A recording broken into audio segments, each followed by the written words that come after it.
Hello बच्चों, welcome to our YouTube channel Career Planet. My self Surendra Guruwani, physics lecturer, और हम discuss कर रहे थे RBC officially announce question bank का आज पार्ट 3 स्टार्ट करते हैं क्वेश्चन नंबर 65 से।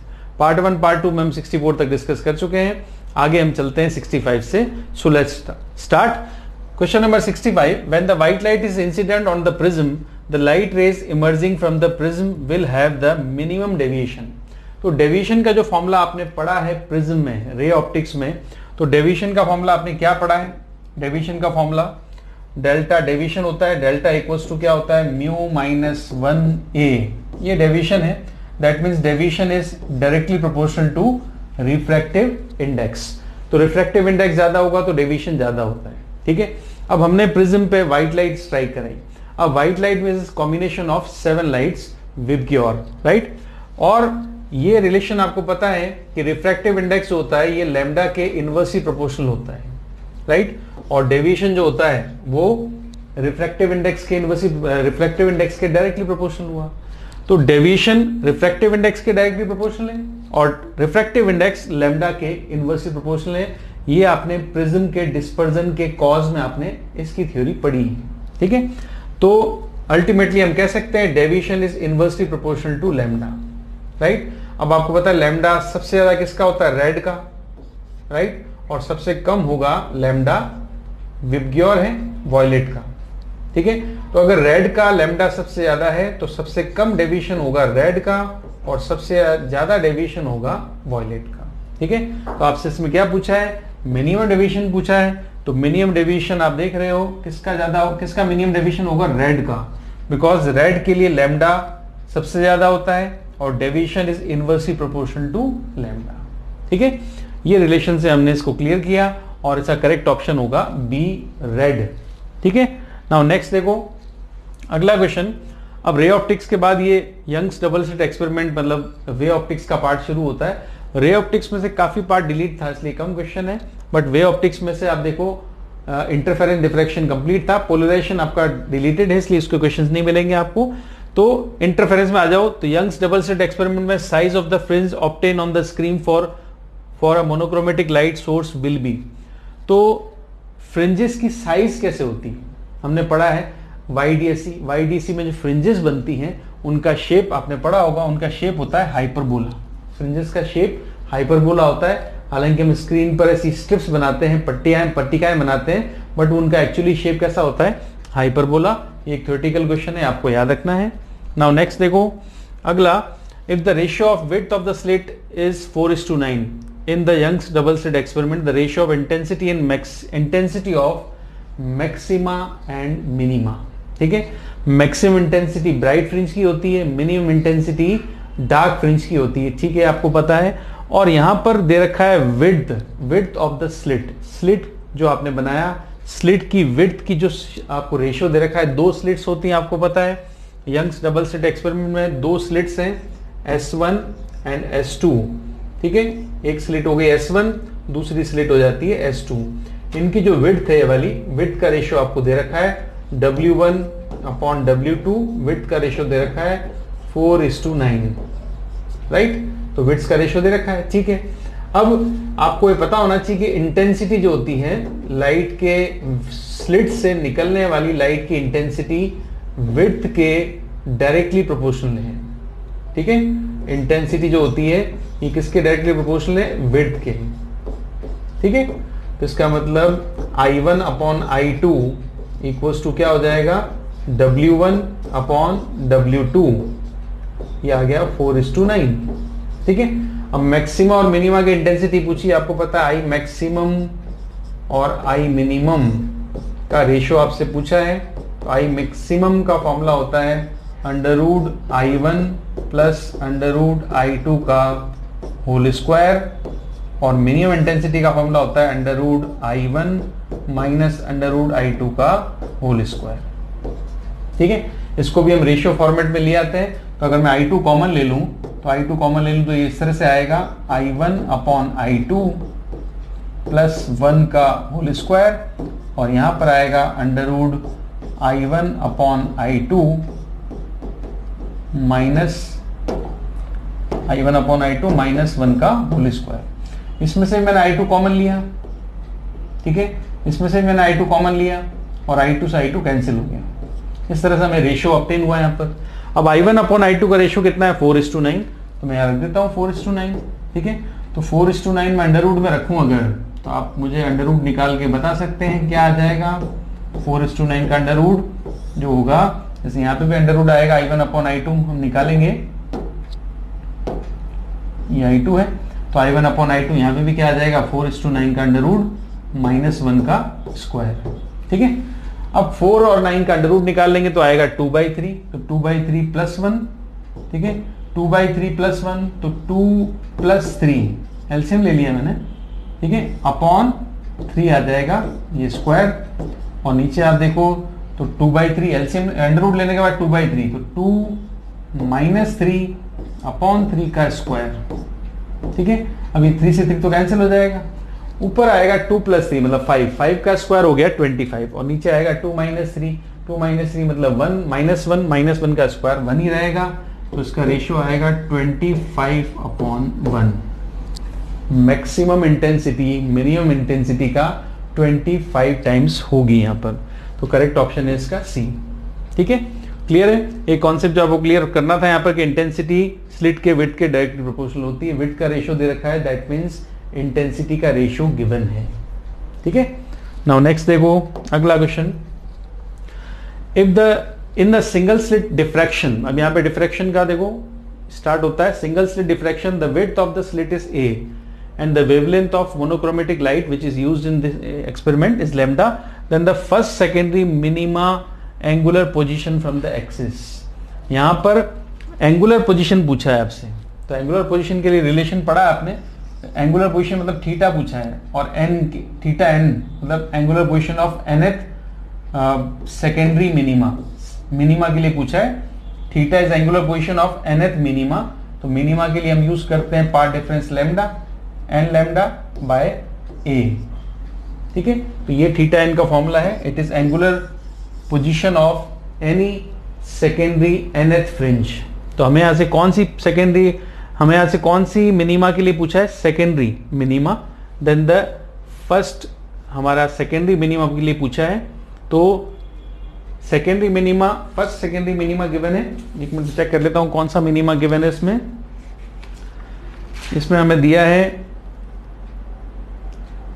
फर्स्ट सेकेंडरी मिनिमा, तो सेकेंडरी मतलब फर्स्ट ही है और सेकेंड मिनिमा की बात कर रहा है, तो एन की वैल्यू क्या पुट करेंगे हम, ठीक है 2, जैसे आप फर्स्ट सेकेंडरी मिनिमा बोला है, ठीक है, सेकेंडरी मिनिमा, तो अगर हम सेकेंड लें, सेकेंड मिनिमा अगर मानते हैं इसको, फर्स्ट सेकेंडरी मिनिमा थोड़ा सा कंफ्यूज कर दिया, सेकेंड मिनिमा अगर मानते हैं, सेकेंड मिनिमा, तो थीटा एन की वैल्यू आ जाएगी 2 लैम्डा बाय ए, और अगर फर्स्ट मिनिमा मानते हो, फर्स्ट मिनिमा, तो ये आ जाएगा theta n equals to lambda by a. थोड़ा सा ध्यान से क्वेश्चन को ध्यान से पढ़कर आप इसको टिक करें, अगर सेकेंड मिनिमा दिया है तो 2 लैम्डा बाय ए, ठीक है, और अगर फर्स्ट मिनिमा दिया होता तो लैम्डा बाय ए होता। अगर फॉर्मूला ध्यान रखें, थीटा एन का फॉर्मूला है n lambda by a, it is angular position of nth minima, right.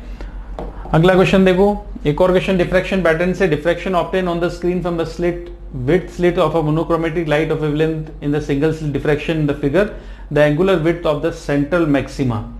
इसमें आपके सेंट्रल मैक्सिमा के लिए एंगुलर विड्थ पूछी है, तो आपने डिफ्रैक्शन पढ़ा है, डिफ्रैक्शन में आपने ये जो ग्राफ आपने पढ़ा होगा इस तरह का, ये इंटेंसिटी का ग्राफ है, ये इंटेंसिटी का ग्राफ है, ठीक है।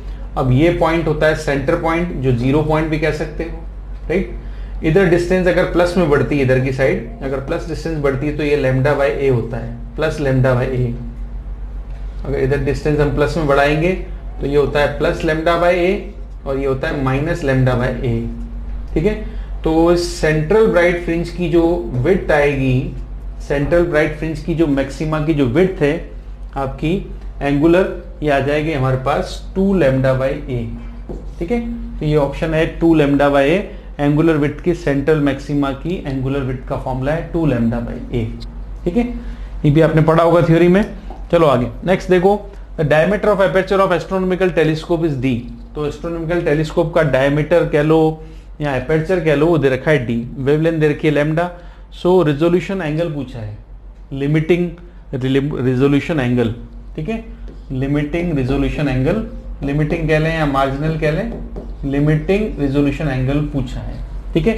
तो टेलीस्कोप के लिए रिजॉल्विंग पावर और रिजॉल्विंग लिमिट आपने पढ़ा है। तो डी थीटा फॉर टेलीस्कोप ये होता है 1.22 लैम्डा बाई ए लिखें, या इसमें डी दे रखा है तो हम डी लिख सकते हैं, ठीक है।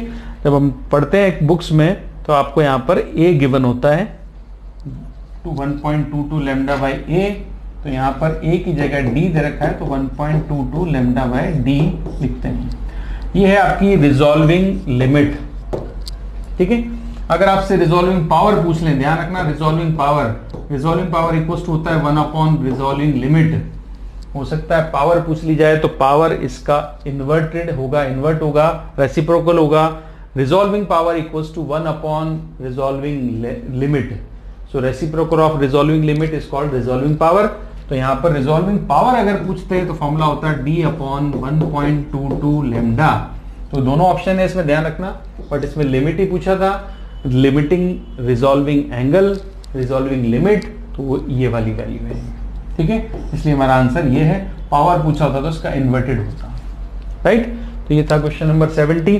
चले आगे नेक्स्ट देखो अगला। The figure shows the object interface of two medium which is refracting wave front. अब वेव फ्रंट की कहानी आपने पढ़ी है हैगन्स वेव थ्योरी में।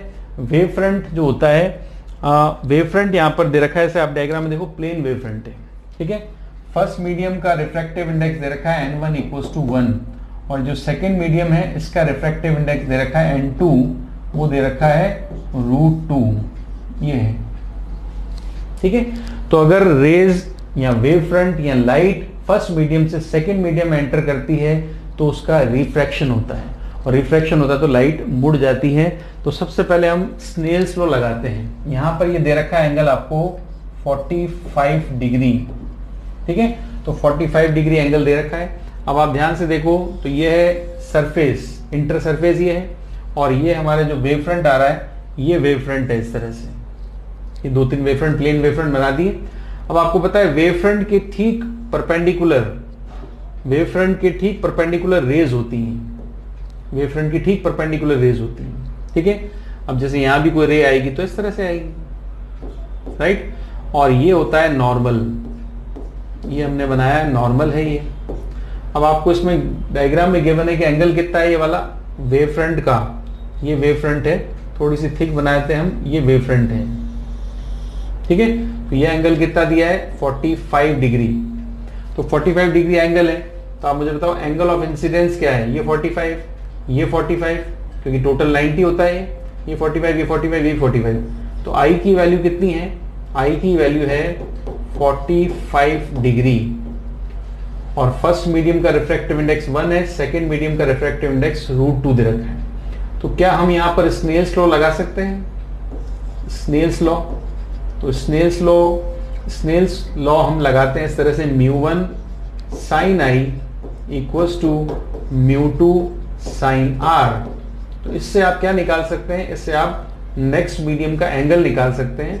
तो फर्स्ट मीडियम में रिफ्रैक्टिव इंडेक्स 1, sin i की वैल्यू, sin i कितना है 45 है, i की वैल्यू 45, sin 45 की वैल्यू 1/√2, मैं डायरेक्ट रख रहा हूं।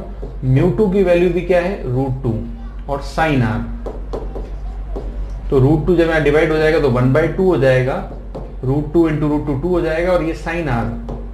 अब आपको बताया साइन में 1/2 किसकी वैल्यू होती है 30 डिग्री की, तो r आपको मिल गया कितना है 30 डिग्री, ठीक है। तो इसमें देखो आप ऑप्शन जो r एंगल है, एंगल ऑफ रिफ्रैक्शन, वो है 30 degree, angle of refraction 30 degree है।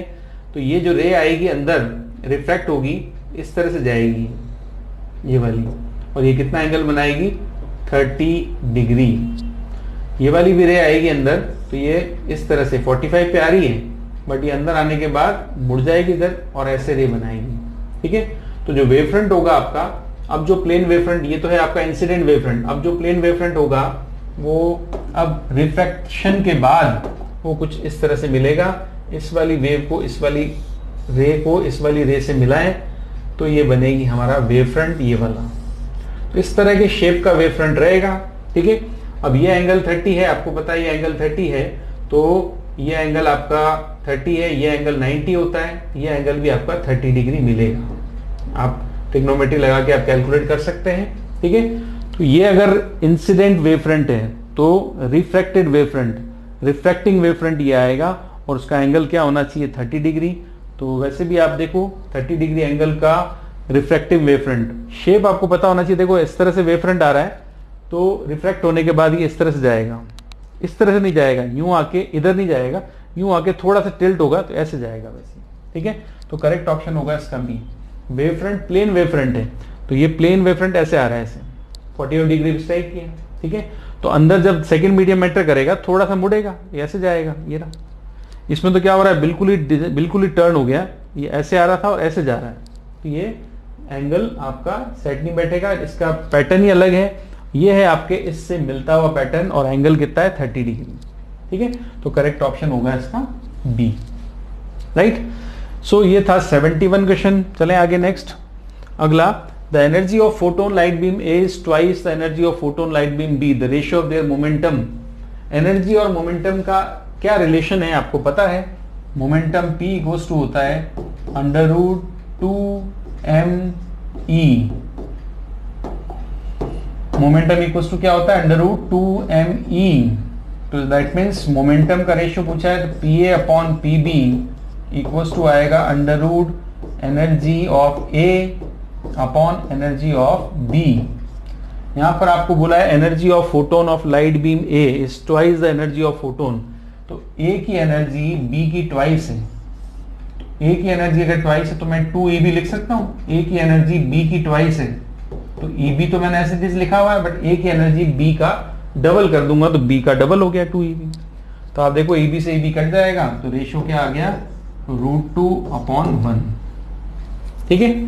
तो energy of photon light beam is twice the energy the ratio of their momentum. Momentum के लिए बोला है। अब यहाँ पर मोमेंटम तो ये हमारे पास रिलेशन आया √2mE और रेशियो आ रहा है √2:1, बट यहाँ पर ये रिलेशन तो नहीं है। फोटोन के लिए energy the ratio of their momentum equals to mc। चलो मोमेंटम फोटोन के लिए हम बात करें तो फोटोन की एनर्जी E इक्वल्स टू होती है mc², ठीक है, और फोटोन का मोमेंटम होता है mc, राइट। तो mc, राइट। तो अगर मैं यहाँ पर E इक्वल्स टू mc² मैंने लिखा है, E इक्वल्स टू mc², तो E इक्वल्स टू mc² में mc इंटू c कर देता हूँ। तो mc की जगह मैं क्या पुट कर लूंगा p, तो E इक्वल्स टू क्या हो जाएगा pc, ठीक है। That means E is proportional to P है या P is proportional to E है। हाँ, तो फोटोन के लिए ये रिलेशन लगाएंगे, ये नहीं लगाएंगे। नॉर्मल जो काइनेटिक एनर्जी होती है, नॉर्मल जो पार्टिकल होता है उसके लिए लगाते हैं। फोटोन की स्पीड होती है लाइट की स्पीड। तो जिन भी पार्टिकल की लाइट की स्पीड है उनके लिए हम एनर्जी का ये फॉर्मूला लगाएंगे। ये फॉर्मूला आता है नॉर्मल पार्टिकल्स के लिए, जिसमें एनर्जी का फॉर्मूला हम लगाते हैं 12mv², ठीक है। तो जिनकी स्पीड लाइट से कम होती है उनकी एनर्जी 12mv²। और यहाँ पर फोटोन की स्पीड आपको पता है लाइट की स्पीड है, लाइट ही फोटोन है, तो ये फॉर्मूला लगाओगे, ये रिलेशन लगाओगे। इससे हमें पता लगा कि E इक्वल्स टू PC होता है, मतलब E प्रोपोर्शनल टू P होता है, means P proportional to E होता है। अब हम लिखेंगे PA अपॉन PB, तो आप लिख सकते हो PA upon PB equals to EA upon EB।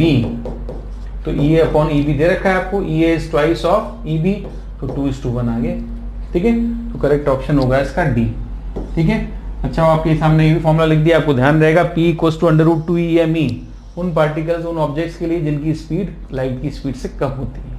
और फोटोन की बात करते हैं आप ये रिलेशन लगाएंगे, ठीक है, याद रहेगा आपको। नाउ नेक्स्ट देखो, the emission of electron start with the incidence of green light from a metal, which colour group the emission of electron will be possible. बड़ा सिंपल सी बात है, सिंपल सा न्यूमेरिकल है कि अगर मेटल ग्रीन लाइट स्ट्राइक होते ही photon eject कर सकते हैं, तो इनमें से कौन सा ग्रुप है जिनसे एमिशन पॉसिबल होगा, ठीक है। अब आप क्लियर करो। देखो, सबसे पहले तो आपको पता है जो कलर सीक्वेंस है वो आती है विबग्योर। ये कलर सीक्वेंस आपको पता है ये लैम्डा के इंक्रीजिंग ऑर्डर में है और फ्रीक्वेंसी के डिक्रीजिंग ऑर्डर में, फ्रीक्वेंसी मैक्सिमम वॉयलेट की होती है और मिनिमम फ्रीक्वेंसी रेड की होगी, मिनिमम, ठीक है। और एनर्जी बिकॉज आपको पता है E equals to h nu होता है, तो E भी यहाँ पे वॉयलेट की मैक्सिमम है और सबसे कम एनर्जी होती है रेड की, सबसे कम एनर्जी है रेड की, बिकॉज रेड की फ्रीक्वेंसी भी कम होती है, ठीक है। अब आपका जो मेटल है ये ग्रीन कलर से इलेक्ट्रॉन का एमिशन दे रहा है, तो अब ग्रीन के अलावा और कौन से कलर हैं जो एमिशन करवा सकते हैं, वो आपको पता है। जब ग्रीन कलर एमिशन करा रहा है इसका मतलब उससे ज्यादा एनर्जी वाले हैं, ब्लू है, इंडिगो है, वॉयलेट है, ये सब कलर्स आराम से एमिशन करा सकते हैं, क्योंकि ग्रीन के पास सफिशिएंट एनर्जी इलेक्ट्रॉन निकालने की, तो इनके पास तो उससे भी ज्यादा है।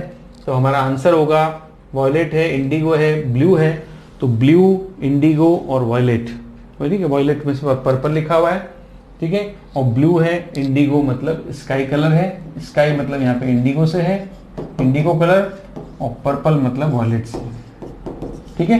तो करेक्ट ऑप्शन होगा इसका डी, ठीक है। इसके अलावा आप देखो ग्रीन से कम एनर्जी या कम फ्रीक्वेंसी होती है येलो, ऑरेंज, रेड। जब ग्रीन कलर कर पा रहा है तो उससे कम एनर्जी वाला नहीं कर पाएगा, तो जिसमें येलो है गलत है, जिसमें ऑरेंज है येलो है गलत है, इन तीनों में येलो दे रखा है गलत है, करेक्ट ऑप्शन है आपका डी, ठीक है। नाउ नेक्स्ट देखो अगला, if the energy of atomic free electron is doubled, free electron है उसकी एनर्जी डबल कर दी, then by what coefficient does the frequency of associated matter wave changes, by what coefficient does the frequency of associated matter wave change, हम कह सकते हैं changes। तो frequency किस फैक्टर से चेंज हो जाएगी अगर एनर्जी उस फ्री इलेक्ट्रॉन की हमने डबल कर दी तो, ठीक है। तो एसोसिएटेड मैटर वेव की बात कर रहे हैं, ठीक है। तो मैटर वेव में आपको पता है, मैटर वेव के लिए लैम्डा इक्वल्स टू क्या लिखते हैं, लैम्डा इक्वल्स टू लिखते हैं h अपॉन p, ठीक है। That means p equals to क्या हुआ, h अपॉन लैम्डा, और लैम्डा की जगह हम क्या लिख सकते हैं, आपको पता है लैम्डा की जगह फ्रीक्वेंसी की बात कर रहा है एक्चुअली, तो बिकॉज आपको पता है c equals to nu lambda, तो लैम्डा की जगह क्या लिखेंगे, c अपॉन न्यू, फ्रीक्वेंसी आ गई, लैम्डा की जगह हम पुट कर देते हैं c अपॉन न्यू, ठीक है। अब यहां पर आप देखो अगेन ये एनर्जी फ्री इलेक्ट्रॉन है, इलेक्ट्रॉन की बात कर रहे हैं, तो इलेक्ट्रॉन की बात करें तो इस तरह से आगे हमारे पास फॉर्मूला P इक्वल्स टू आ गया h न्यू अपॉन c। अब आपको दिख रहा है P, h अपॉन h और c तो कांस्टेंट है, P इज प्रोपोर्शनल टू क्या है, न्यू है, P is proportional to nu हो गया, ठीक है। तो इलेक्ट्रॉन की जरूर नहीं आप c लो, इलेक्ट्रॉन की स्पीड c नहीं लिखें, क्योंकि c में तो अगेन आपको कंफ्यूजन हो जाएगा, c ना लिखकर हम इसको सिंपल लिख सकते हैं, इलेक्ट्रॉन की स्पीड होगी v इक्वल्स टू होता है फ्रीक्वेंसी इंटू लैम्डा, ठीक है। तो लैम्डा की जगह हम क्या लिख सकते हैं, लैम्डा की जगह हम लिख सकते हैं वेलोसिटी अपॉन फ्रीक्वेंसी, तो वेलोसिटी मैंने यहां लिख दिया, तो p इक्वल्स टू क्या हो गया, h न्यू अपॉन v, तो h कांस्टेंट है, इलेक्ट्रॉन की स्पीड कांस्टेंट है, तो p is proportional to nu हो गया, ठीक है। अब आप देखो then what coefficient that the frequency of associated matter wave if the energy of atomic free electron double by what coefficient as the frequency, ठीक है। अब देखो इधर फ्रीक्वेंसी का फॉर्मूला बनाए हम, फ्रीक्वेंसी का, तो फ्रीक्वेंसी का फॉर्मूला बनाए, तो फ्रीक्वेंसी का फॉर्मूला क्या बनेगा, देखो नहीं बनाए थे फ्रीक्वेंसी का फॉर्मूला, थोड़ा चेंज करके वापस बनाए थे, देख लो फ्रीक्वेंसी का फॉर्मूला बनाए, तो lambda equals to h upon p है, लैम्डा की जगह हम लिख सकते हैं v upon frequency nu equals to क्या आ गया, h अपॉन p, ठीक है। और यहां पर हमने पुट कर लिया h अपॉन p आ गया। अब हमने पुट कर, यहां पर हम फ्रीक्वेंसी का फॉर्मूला बना रहे हैं, तो न्यू इक्वल्स टू क्या होगा, vp अपॉन h, ठीक है। दैट मीन्स फ्रीक्वेंसी मोमेंटम के डायरेक्टली प्रोपोर्शनल है। अब फ्रीक्वेंसी अगर मोमेंटम के डायरेक्टली प्रोपोर्शनल है, तो मोमेंटम की बात करें अगर मोमेंटम की, तो मोमेंटम इक्वल्स टू क्या होगा, और free electron momentum equals to होगा √2me, मोमेंटम इक्वल्स टू क्या होगा, √2me, that means frequency is proportional to √e, right. अब आपको देखो फ्रीक्वेंसी पूछी है v1 upon v2, sorry μ1 upon μ2 frequency कर ली, एनर्जी पहले E1 ली फर्स्ट E1 थी, एनर्जी आपने क्या कर दी, इसकी डबल कर दी, तो ये 2E1 हो जाएगी। फाइनल एनर्जी क्या होगी, 2E1। तो E1 से E1 कट गया, तो ν2 की वैल्यू आ जाएगी, ν2 मतलब new frequency is √2 times of ν1।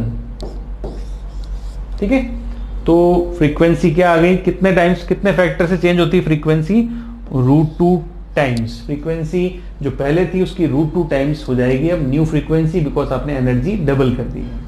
ठीक है, चले आगे नेक्स्ट देखो अगला, the de Broglie wavelength associated with an electron of kinetic energy 10 electron volt. अब इलेक्ट्रॉन की जो काइनेटिक एनर्जी है वो 10 इलेक्ट्रॉन वोल्ट है। ठीक है, 10 इलेक्ट्रॉन वोल्ट इसकी काइनेटिक एनर्जी है।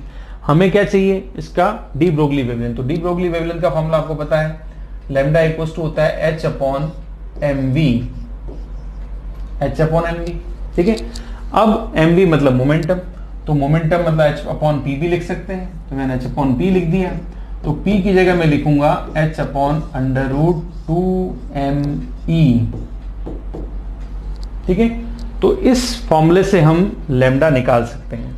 h आपको पता है प्लैंक्स कांस्टेंट है 6.6 इंटू 10⁻34 अपॉन √2, इलेक्ट्रॉन का मास आपको पता है 9.1 इंटू 10⁻31 किलोग्राम इंटू ई क्या है, इलेक्ट्रॉन की एनर्जी 10 इलेक्ट्रॉन वोल्ट। यहाँ पे लिखोगे 10, बट एनर्जी इलेक्ट्रॉन वोल्ट में, जूल में नहीं है, बिकॉज आपका ये जो h प्लैंक्स कांस्टेंट आपने रखा है ये जूल में है, मास आपने रख दिया ये किलोग्राम में है, ये जूल में किलोग्राम में है, तो एनर्जी भी आपको MK सिस्टम मतलब जूल में रखनी पड़ेगी। एनर्जी आपको दे रखी 10 इलेक्ट्रॉन वोल्ट। अब 10 इलेक्ट्रॉन वोल्ट को हम क्या करें, 10 इलेक्ट्रॉन वोल्ट को हम जूल में कन्वर्ट करने के लिए 1.6 इंटू 10⁻19 से मल्टीप्लाई करते हैं, जूल में आ जाता है। ठीक है, इसको सॉल्व करेंगे तो हमें लैम्डा मिलेगा, बट एक तरीका तो ये है ही सही। इसके अलावा हमने जब पढ़ा डी ब्रोगली वेवलेंथ में, तो लैम्डा का फॉर्मूला एक ये भी है। जो इलेक्ट्रॉन की बात करें तो लैम्डा ई का फॉर्मूला कह सकते हैं 12.27 अपॉन √v एंगस्ट्रॉम। ये फॉर्मूला हमने पढ़ा है, ये डायरेक्ट फॉर्मूला इलेक्ट्रॉन के लिए, ऐसे कई फॉर्मूले इलेक्ट्रॉन के लिए है, प्रोटॉन के लिए है, electron, proton, neutron, alpha particle, neutron या एनी पार्टिकल, सबके लिए फॉर्मूले पढ़े। ठीक है, ताकि हम लैम्डा निकाल सकें। तो इलेक्ट्रॉन का अगर ये लैम्डा का फॉर्मूला आपको याद है, और कितना वोल्ट इलेक्ट्रॉन को एक्सीलरेट करने के लिए लगाया, तो वोल्ट हमने लगाया 10 वोल्ट, तभी तो उसकी एनर्जी 10 इलेक्ट्रॉन वोल्ट होती है। तो वोल्टेज कितना अप्लाई किया, 10 वोल्ट, तो 10 लगा देते हैं यहाँ पे। तो लैम्डा इक्वल टू क्या हुआ, 12.27 अपॉन √10 एंगस्ट्रॉम। ठीक है, अब √10 का मतलब अप्रोक्सीमेटली 3 पॉइंट समथिंग माने, अगर ये 3 होता तो आंसर 4 आता, मगर 3 से ज्यादा है, √10 इज ग्रेटर देन 3, तो ग्रेटर देन 3 से डिवाइड करोगे तो 4 से कम आएगा, तो इसका करेक्ट आंसर है डी, 3.9 एंगस्ट्रॉम। चाहे आप तो इस फॉर्मूले से भी कैलकुलेट करोगे तो भी 3.9 इंटू 10⁻10 आएगा, इससे करोगे तो भी यही आएगा। ठीक है, ये था क्वेश्चन नंबर 75। अगला देखो, in the use of photo electric effect the stopping potential shows. जो स्टॉपिंग पोटेंशियल आप लगाते हो स्टॉप करने के लिए, ये क्या शो करता है, ये शो करता है maximum kinetic energy of photo electrons. Electrons की जितनी काइनेटिक एनर्जी ज्यादा होगी, स्टॉपिंग पोटेंशियल आपको उतना ज्यादा लगाना पड़ेगा। ठीक है, तो यही शो करता है कि फोटो इलेक्ट्रॉन जो निकले हैं उनकी एनर्जी कितनी है। राइट, नेक्स्ट देखो आगे अगला, which are the not the curve related to photo electric effect. मतलब आपने फोटो इलेक्ट्रिक इफेक्ट चैप्टर पढ़ा है, उसमें आपने कर्व बनाए होंगे, और कौन सा कर्व उससे रिलेटेड नहीं है वो आपसे पूछा है। जैसे पहला कर्व देखो आप, पहला कर्व दे रखा है photo electric current, photo electric current का, फोटो इलेक्ट्रिक करंट का कर्व दे रखा है यहाँ पे। फोटो इलेक्ट्रिक करंट को हम आई से लिखते हैं, आई का इंटेंसिटी के साथ डायरेक्टली प्रोपोर्शनल रिलेशन है। इंटेंसिटी 0 होगी, करंट भी फ्लो नहीं होगा। इंटेंसिटी बढ़ाते जाओगे, number of photons, number of electron बढ़ते जाएंगे, करंट बढ़ता जाएगा। ये ऑप्शन करेक्ट है, मतलब ये सही है, हमने पढ़ा है। बट इसमें पूछा है उल्टा है, कौन सा हमने नहीं पढ़ा वो टिक करना है। तो ये तो हमने पढ़ा है, ये स्टॉपिंग पोटेंशियल के साथ पढ़ा है। ये आपका स्टॉपिंग पोटेंशियल यहाँ आता है इस जगह पर, माइनस एक्सिस पर, -V0। ठीक है, उसके बाद ये वाला ग्राफ आई और वी के बीच में, जब आई और वी के बीच में वो ग्राफ पढ़ा, तो ये तो नहीं पढ़ा बिल्कुल, तो ये आपने नहीं पढ़ा है, गलत है। और ये वोल्टेज और फ्रीक्वेंसी का ग्राफ है। जब तक प्रॉपर फ्रीक्वेंसी हम अप्लाई नहीं करेंगे तब तक वोल्टेज स्टॉपिंग पोटेंशियल काम नहीं आता है। लेस देन ये वाली जो फ्रीक्वेंसी यहाँ पर मिलेगी आपको, उसको कहते हैं थ्रेशोल्ड फ्रीक्वेंसी। इस फ्रीक्वेंसी से कम पे इलेक्ट्रॉन निकलता नहीं है, तो स्टॉप किस लिए करना, स्टॉप होगा ही नहीं।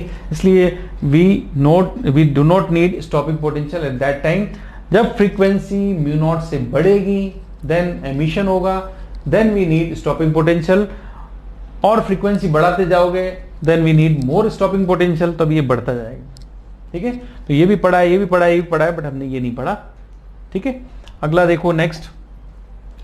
इन which part of electromagnetic spectrum the Lyman series of hydrogen is found.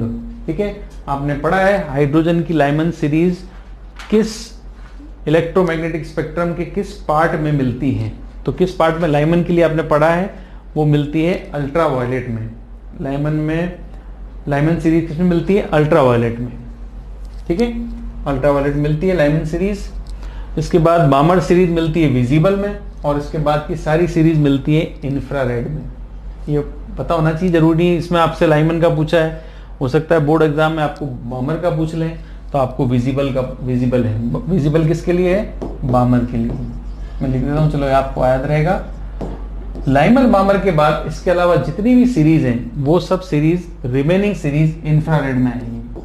तो मैं लिख सकता हूं यहाँ पर रिमेनिंग सीरीज। अब Lyman बामर person bracket P fund जितनी भी है वो सब आगे की, बामर के बाद वाली सब इंफ्रारेड में आ जाएगी। ठीक है, तो ये क्वेश्चन आपसे लाइमन के लिए पूछे, बामर के लिए पूछे, पार्सन के लिए पूछे, पी फंड के लिए, ब्रैकेट के लिए, किससे पूछे, आपको पूरा क्वेश्चन क्लियर है। पांचों सीरीज के लिए आपसे पूछ सकता है। सबका आपको बताया कौन से पार्ट में इलेक्ट्रोमैग्नेटिक स्पेक्ट्रम के कौन से पार्ट में ये लिंक्ड है। ठीक है, अगला देखो 79।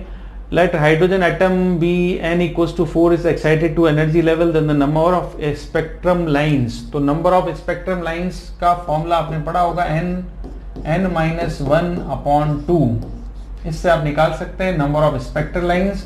तो 4 × 4 - 1 क्या होगा, 3/2, 12/2 मतलब 6 हो गया। ठीक है, करेक्ट ऑप्शन होगा इसका D, 6। If the excited hydrogen atom has angular momentum 2h/2π according to Bohr's principle, ठीक है, its energy will be। अब एनर्जी आपसे पूछी है, बताओ। अब आपको पता है बोर्स मॉडल के अकॉर्डिंग इलेक्ट्रॉन कौन से ऑर्बिट में रिवॉल्व कर सकता है जिसमें उसका एंगुलर मोमेंटम h/2π का इंटीजर मल्टीपल हो। तो यहाँ पर NH/2π की जगह, n की जगह आपको क्या दे रखा है, 2, मतलब n की वैल्यू क्या होगी, 2। ठीक है, और हाइड्रोजन एटम में एनर्जी का फॉर्मूला आपने पढ़ा है, एनर्जी का फॉर्मूला होता है -13.6/n²। ठीक, इलेक्ट्रॉन वोल्ट।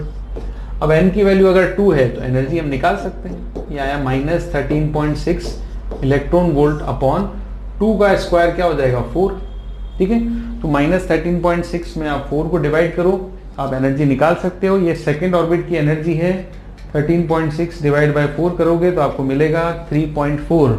तो आ जाएगा energy of second orbit electron, it is -3.4 electron volt. ध्यान रखना, मेगा इलेक्ट्रॉन वोल्ट नहीं है, -3.4 इलेक्ट्रॉन वोल्ट। ऑप्शन ध्यान से पढ़ोगे बच्चों, ऑप्शन हमें ये नहीं आता है 3.4, तो तुम आप सी की जगह डी टिक करके आ जाओ, क्योंकि ये ऑब्जेक्टिव पैटर्न है।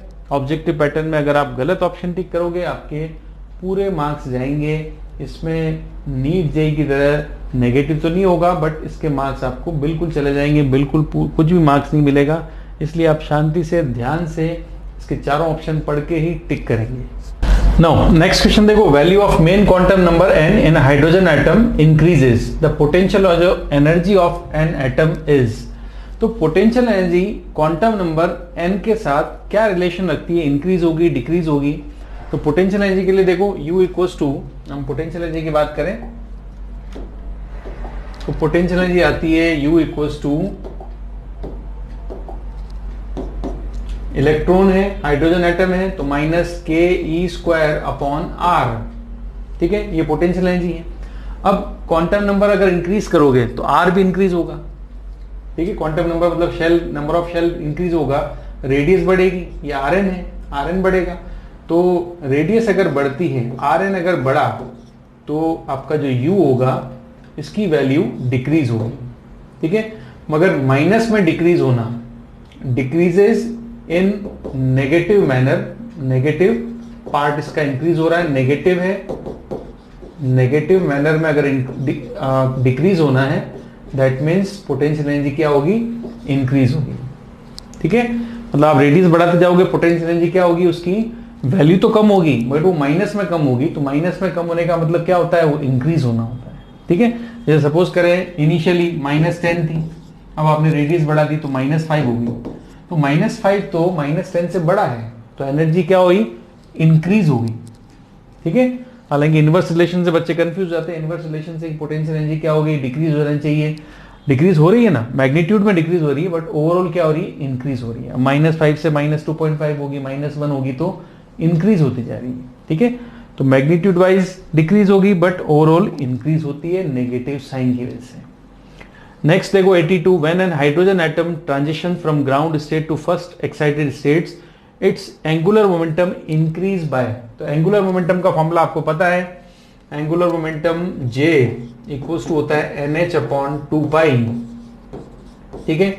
तो ग्राउंड से फर्स्ट एक्साइटेड स्टेट में जा रहा है, मतलब सेकंड ऑर्बिट में जा रहा है फर्स्ट से, तो J2 - J1 मतलब चेंज इन एंगुलर मोमेंटम पूछा है, तो ये आ जाएगा 2H/2π -H/2π, ठीक है।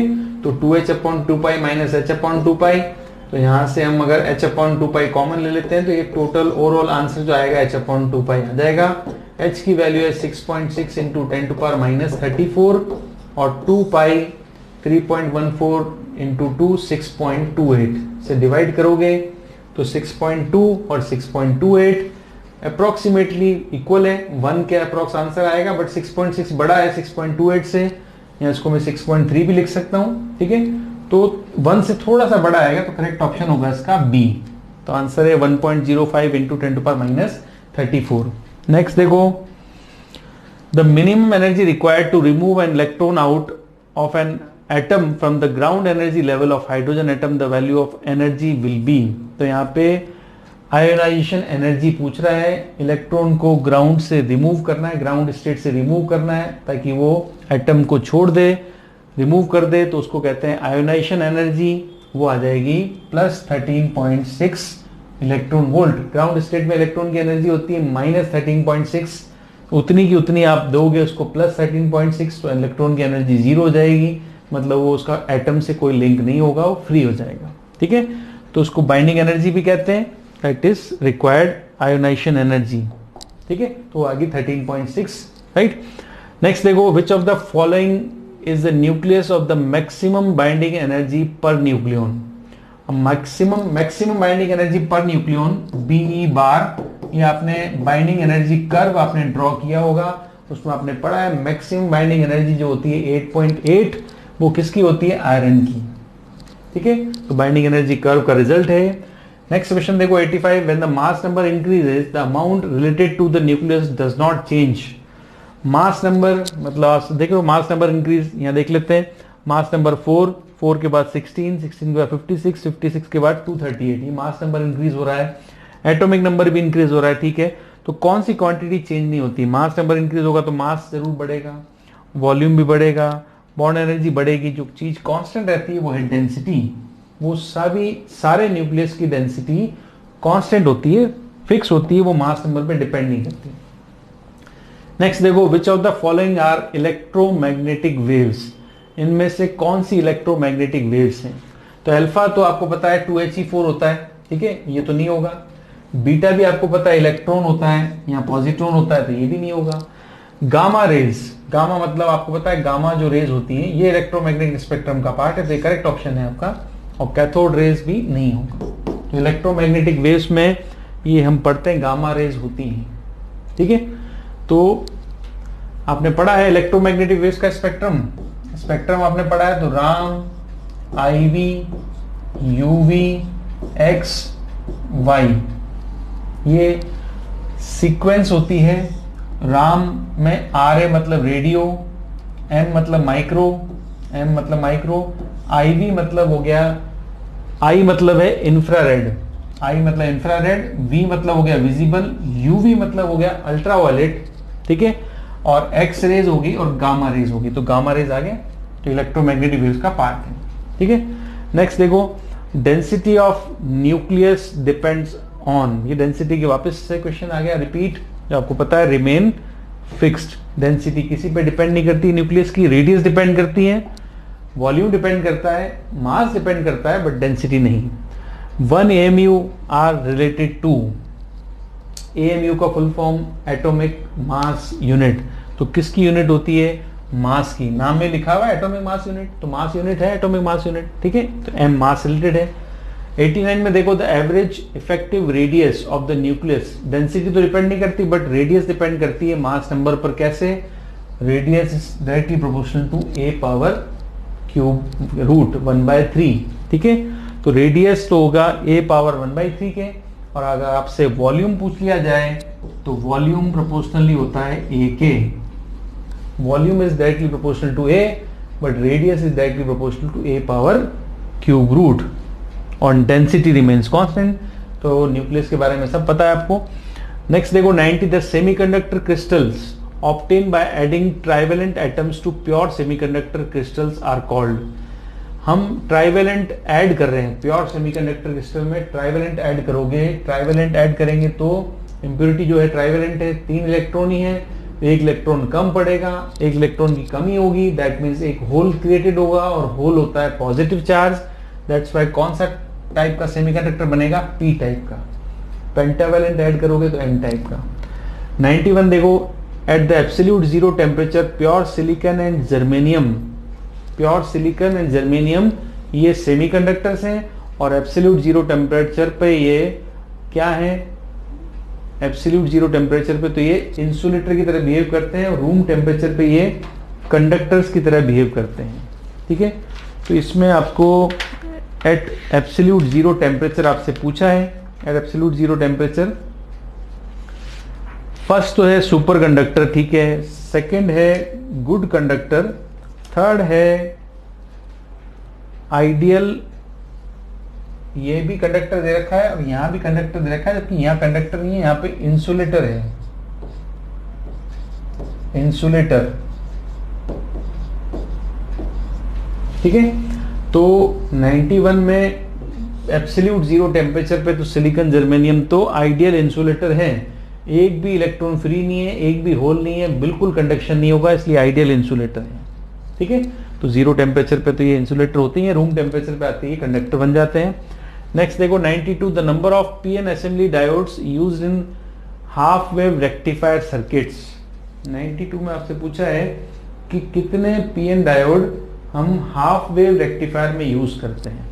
तो हाफ वेव रेक्टिफायर में तो बेटा एक ही डायोड यूज होता है जो आधा पार्ट ही रेक्टिफाई करता है। अच्छा, फुल वेव में 2 यूज होते हैं फुल वेव में, और ब्रिज रेक्टिफायर में 4 यूज होते हैं, 4, ठीक है, ध्यान रखें। 93 में देखो, output of NOR logic gate is, output of NOR logic gate, तो ये नॉर लॉजिक गेट है, इसका आउटपुट क्या होगा, ए अगर मैं 0 ऐड करता हूं तो 0 + 0 0 होगा, 0 का इन्वर्ट 1 होगा, ठीक है। तो मुझे उल्टा आ रहा है, ए की वैल्यू अगर मैं 1 रखता हूं तो 1 + 1 ऐड कर देगा, नॉर गेट है, और क्या करेगा, ऐड करेगा, 1 + 1 1 होगा, और नॉट उसका इन्वर्ट कर देगा। तो अगर मैं 0 डालता हूं तो 1 आएगा, और इनपुट में अगर मैं 1 इन्वेस्ट करता हूं तो आउटपुट में 0 मिलेगा, तो आउटपुट ए बार आपको मिलता है, ठीक है। ये डबल कॉम्बिनेशन के साथ अगर जाता है, दोनों इनपुट्स अगर सेम होते हैं तो ये नॉर हो चाहे नैंड हो, आपका नॉट गेट की तरह बिहेव करता है, ठीक है, और ये नॉट गेट का ही एक्सप्रेशन है। नेक्स्ट देखो, एक अच्छा चैप्टर होता है सेमीकंडक्टर वाला, अच्छे क्वेश्चंस आ रहे हैं, इंपॉर्टेंट है, ज्यादा क्वेश्चंस भी आप देखो।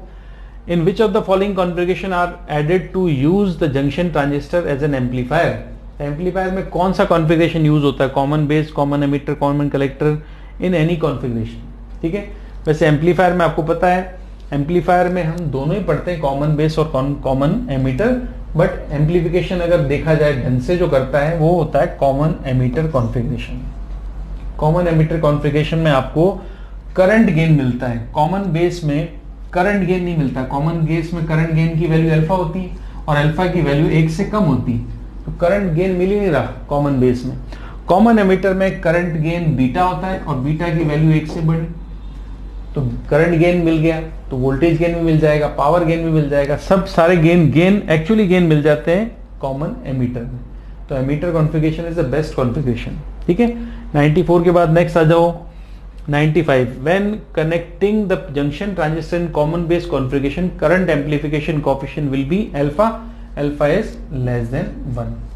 ठीक है, अल्फा लेस देन 1 होता है, अल्फा ग्रेटर देन 1 हो ही नहीं सकता, क्योंकि मैंने अभी बताया कॉमन बेस में अल्फा होता है। कॉमन बेस कॉन्फ़िगरेशन दिया देखो, करंट एम्पलीफिकेशन फैक्टर पूछ रहा है अल्फा जो 1 से छोटा होता है, करंट गेन नहीं मिलता है इसमें। ठीक है, ये बहुत बड़ा नहीं होता है, बड़ा भी नहीं होता है, जीरो भी नहीं होता है, जीरो से छोटा होता है। राइट, सिमिलर क्वेश्चन था। नेक्स्ट आ जाओ, the rate of energy flow from the unit area by the electromagnetic wave is called Poynting vector. और पॉइंटिंग वेक्टर एस आपने पढ़ा है, इसका एक ऑप्शन ये भी लिख सकते थे आप, E क्रॉस H, अगर ये भी होता तो ये भी करेक्ट कर लेते। तो pointing vector S equals to 1/μ0 E cross B, तो इसका करेक्ट ऑप्शन होगा फर्स्ट। ठीक है, अच्छा बच्चों, इस क्वेश्चन से आप पॉइंटिंग वेक्टर की डेफिनेशन भी याद कर सकते हो। What is Poynting vector, what is Poynting vector in electromagnetic wave, याद कर सकते हैं। The rate of energy flow from the unit area by the electromagnetic wave is called S। ठीक है, तो क्वेश्चन में जो S दिया है, S मतलब पॉइंटिंग वेक्टर, और ये उसकी डेफिनेशन है। What is Poynting vector, the rate of energy flow from the unit area by the electromagnetic wave. Right, इसके अलावा पॉइंटिंग वेक्टर की सेकंड डेफिनेशन यहां कह सकते हैं, cross product of electric field and magnetizing field is called Poynting vector. ठीक है, और यूज क्या आता है Poynting vector, Poynting vector electromagnetic wave की प्रोपोगेशन की डायरेक्शन को पॉइंट करता है। ठीक है, इलेक्ट्रोमैग्नेटिक वेव की डायरेक्शन को बताता है। ठीक है, नेक्स्ट देखो, electromagnetic wave used in TV remote in home is, जो घरों में हम टीवी रिमोट यूज करते हैं, कोई भी रिमोट यूज करते हैं, उसमें कौन सी वेव्स ट्रेवल करती हैं जो हमें दिखती बिल्कुल नहीं है। रिमोट के जो आगे आपने देखा होगा एक छोटी सी एलईडी लगी हुई, वहां से निकलने वाली कौन सी रेज होती हैं, वो होती है इंफ्रारेड। बोर्ड में पहले भी क्वेश्चन पूछा हुआ है 2017 में कि कौन सी रेज या कौन सा इलेक्ट्रोमैग्नेटिक वेव, कौन सी वेव्स है जो टीवी रिमोट में यूज होती हैं। 17 में पूछा है, वापस आ गया, देखो इंपॉर्टेंट क्वेश्चन है। अच्छा, नेक्स्ट क्वेश्चन देखो, ये भी इलेक्ट्रोमैग्नेटिक वेव का है। Which of the following electromagnetic waves are used in cooking. Cooking में तो आपको पता है माइक्रोवेव ओवन आपने सुना होगा, तो माइक्रोवेव्स यूज होती हैं। ठीक है, तो माइक्रोवेव्स, इंफ्रारेड, इसके अलावा आपको सभी तरह के वेव्स के यूजेस पता होने चाहिए। रेडियो वेव्स का, रेडियो, माइक्रो, इंफ्रा, अल्ट्रावायलेट का, एक्सरेज का, गामा रेज का, इन सब का यूज पढ़ेंगे आप, क्योंकि देखो 2 क्वेश्चन आपके सामने है, इनके अलावा और भी वेव्स के क्वेश्चन पूछे जा सकते हैं। ठीक है, तो ये था सॉल्यूशन हमारा 98 तक हो गया। एक क्वेश्चन और है 99, देखो, find the meaning. Now next देखो, लास्ट क्वेश्चन है ये, find the meaning of x. ये आपको गिवन है ब्लॉक डायग्राम। ब्लॉक डायग्राम में एक एम्पलीफिकेशन स्टेज है, एक IF लेवल स्टेज है, फिर एक X अननोन स्टेज है, फिर एक एम्पलीफायर है। तो आपने पढ़ा होगा ध्यान से, तो ये डायग्राम है डी मॉड्यूलेटर का, ये ब्लॉक डायग्राम है डी मॉड्यूलेटर, एक कम्युनिकेशन में आपने पढ़ा है। ठीक है, तो इसमें जो एम्पलीफिकेशन IF लेवल के बाद जो X है वो है डिटेक्टर, ये सिग्नल्स को डिटेक्ट करता है, फिर एम्पलीफायर में भेजता है। राइट, तो ये था आपका लास्ट क्वेश्चन। आई होप आपको ये लेक्चर पसंद आया होगा। अगर आपको लेक्चर पसंद आए तो आप लाइक जरूर करें, कमेंट करें। हम मिलते हैं नेक्स्ट लेक्चर में, इसके बाद फिल इन द ब्लैंक्स या शॉर्ट क्वेश्चंस के साथ।